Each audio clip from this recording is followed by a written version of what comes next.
नमस्कार दोस्तों, आज हम जानेंगे पैनल का फंडा। क्योंकि पैनल में बहुत परेशानी आती है आप लोगों को, क्योंकि पैनल के विषय में अगर हम पूर्ण रूप से अगर समझ जाएं कि ये कौन सा पैनल होता है तो हमें काफ़ी काम करने में सहूलियत होती है। तो पैनल की जो बनावट होती है अंदर, फंक्शन सभी पैनलों का एक जैसा होता है। ऐसा नहीं है कि कोई विभाग उसमें ना हो और इसमें है, लेकिन डिजाइनिंग अलग अलग प्रकार से कंपनी अपनी अपनी बनाती है। जैसे कि ये COG पैनल है। COG का फुल फॉर्म होता है चिप ऑन ग्लास, यानी हमारा जो भी फंक्शन इसका है, जैसा कि हम देख रहे हैं, वो सारा ग्लास के अंदर है। जैसा कि आप ये पैनल का चित्र देख रहे हैं, ये हमारी 2 कॉप हैं। ये 2 कॉप भी हो सकती हैं, 4 भी हो सकती हैं, और सिंगल कॉप का भी GIP पैनल हो सकता है। ये हमारी आईसियाँ लगी हुई हैं, 4 विभाग जो होते हैं, ये हमारा LVDS सिस्टम है। अब आप देखेंगे कि जो भी हमारे सिग्नल होते हैं, जैसे कि हमारे बोल्ट जो होते हैं, VGH, VGL, ABDD, HABDD, 3.3 volt, clock signal, CPV, OE, STV, जिसके विषय में हम पिछले क्लासों में आपको बता चुके हैं। तो इसमें जो भी हमारे सिग्नल जाते हैं या वोल्ट जाते हैं, वो हमारे साइड से होते हुए और जो आप देख रहे हैं उनमें जाते हैं। ये साइड में गेट कॉप लगा होता है, तो इस गेट कॉप में जाते हैं। अब ये गेट कॉप में क्या होता है कि यहाँ कांच के ऊपर कुछ पॉइंट बने हमको मिलते हैं। टेस्ट पॉइंट होती हैं कांच के अंदर, और उन पे कार्बन लगा होता है। उन कार्बन को हम टेस्ट कर सकते हैं कि हमारा कौन सा बोल्ट मिस हो रहा है। तो हम यहाँ से उस बोल्ट को उठाकर और जहाँ जब टच करते हैं तो ये मान लो कि वो पैनल चालू हो जाता है। अब इसे लगाने का फंडा जो है, क्योंकि कांच पर टाँका हम लगा नहीं सकते, तो वो भी हमने कोशिश करके और उसका भी काम आपके लिए बहुत आसान कर दिया है। लर्निफाई वेब टच में आप एक वीडियो देखेंगे जो हमारे मास्टर इंजीनियर नीरज जी श्रीवास्तव हैं, उन्होंने कांच पे टाँका कैसे लगाएं वो वीडियो बनाया है। यानी अब हम COG पैनल भी रिपेयर कर सकते हैं।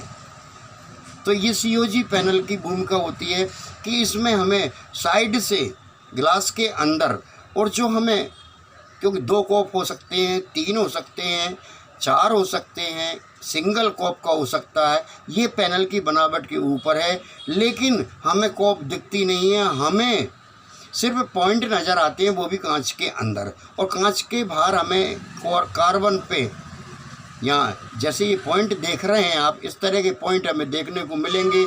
अगर हमारा VGH गायब हो गया तो हम यहाँ से स्केलर से VGF का एक वायर लेंगे और सीधा यहाँ टिका के देखेंगे, पिक्चर आ जाएगी। और पिक्चर जब आ जाएगी तो इसको जो हम फिक्स कैसे करें, क्योंकि कांच पे टाँका नहीं लगता, इसलिए वह वीडियो आप ज़रूर देखें। क्योंकि हमारे मास्टर इंजीनियर आदरणीय नीरज सर ने COG पैनल पर जम्फर कैसे लगाएं ये बताया है। ये पैनल सिर्फ रिपेयर बहुत कम होता है, इसके विषय में लोग रिपेयर में कम जानते हैं, कम करते हैं।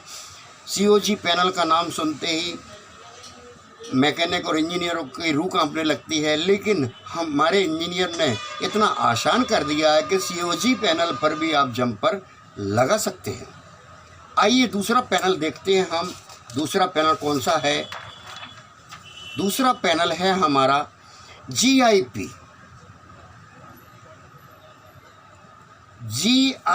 गेट इन पैनल, यानी इसकी सारी गेट लाइन जो होंगी हमारी, वो सारी कांच के अंदर ही होंगी। इसमें हम जंपर नहीं लगा सकते, क्यों कि जो भी हमारे सिग्नल गेट के लिए जाएंगे और गेट पे सिग्नल जाना बहुत ज़रूरी होता है सोर्स के द्वारा हमारा, क्यों अंदर जो हमारा लगा होता है वो हमारा TFT ट्रांजिस्टर लगा होता है, तो इसलिए उसको हमें उसमें होता है, आप मॉसफेट जानते हैं कि मॉसफेट में ड्रेन, सोर्स और गेट ये तीनों होते हैं, और इन पर तीनों पर जब तक हम सिग्नल और वोल्टेज नहीं दें तब तक ये काम नहीं करते। तो हमारे गेट को चलाने के लिए हमें यहाँ VGH VGL लो हाई वोल्ट देना होगी, कुछ सिग्नल भी देते हैं हम, वो सारे कांच के अंदर होते हैं। इसकी रिपेयरिंग करना बहुत मुश्किल की बात है। इसकी रिपेयरिंग के लिए हमें लेज़र मशीन की आवश्यकता होगी, और ये पैनल बहुत कम यानी रिपेयरेबल ये पैनल नहीं है। अगर कोई स्केलर में काम है तो वो हम कर सकते हैं, बाकी GIP पैनल पर हम मैकेनिकल लोग कोई भी काम नहीं कर सकते। आइए अब देखते हैं हम तीसरे नंबर का पैनल। ये देखिए दोस्तों, नॉन GIP पैनल यानी सारे पैनलों का राजा, इसे बोलते हैं नॉन GIP। इसमें जो भी होगा, जैसे हमारी ये देख रहे हैं आप सोर्स स्कोप लगी है, ये हमारी कितनी सोर्स स्कोप हो सकती हैं, सिंगल हो सकती है, डबल हो सकती है, 4 हो सकती हैं, 8 हो सकती हैं, इससे हमें कोई लेना देना नहीं है। पैनल की क्वालिटी के ऊपर निर्भर करता है। और साथ में से गिलास के द्वारा, इसमें भी गिलास होता है लेकिन हमें साइड को देखने को मिलती है, और जब साइड कॉप होगी और पैनल में कोई प्रॉब्लम आई तो उसका डाटा हम देखेंगे, और डाटा हम देख के और जो भी सिग्नल या जो भी वोल्ट हमें नहीं मिल रहा है वो हम स्केलर से उठाएंगे और सीधा जंपर लगा देंगे और पैनल हमारा ओके। हम चाहें तो सारे जंपर स्केलर से हम लगा सकते हैं। मान लो आपकी पूरी RDO लाइन शॉर्ट हो गई तो भी इस पैनल को रिपेयर हम कर सकते हैं। यहाँ इस जगह पे अगर शॉर्टिंग आ गई है तो भी हम यहाँ से कट करके ओपन जंपर हम कर सकते हैं। ये पैनल जो नॉन GIP पैनल होता है, ये पैनल सब पैनलों का राजा पैनल है जिसमें साइड कॉप है। एक जानकारी और दूं आपको मैं कि कभी कभी आपको देखने को इसमें ये 2 कॉप लग रही हैं, किसी में सिंगल कॉप होगी, किसी में 4 कॉप होंगी, किसी में 3 कॉप होंगी, और किसी में इस साइड भी कॉप हो सकती है। इसमें अगर कोई प्रॉब्लम आए तो हम एक साइड की कॉप उखाड़ सकते हैं और हमारा पैनल जो हमारी ख़राब है उसको उखाड़ देंगे तो भी पैनल चलेगा हमारा। एक साइड की पूरी पैनल उखाड़ देंगे तो भी चलेगा। यानी ये पैनलों का राजा है। और इसमें हमारे सोर्स स्कोप द्वारा हमें यहाँ इन होता है, सोर्स मिलता है हमारे उसको मॉसफेट को, और जो हमारा गेट होता है वो हमारे जो गेट कॉप होती है उससे सिग्नल मिलते हैं। आपका सोर्स हो गया, गेट हो गया, अब आपका बचा ड्रेन।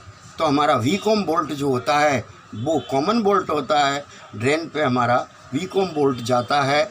इस तरह ये सारे ट्रांजिस्टर इसमें एक्टिव हो जाते हैं। एक ट्रांजिस्टर की गणना बता दूं मैं आपको, छोटा इससे आप खुद लगाते रहना कि आपने बहुत सुना होगा 1366 गुणा 768।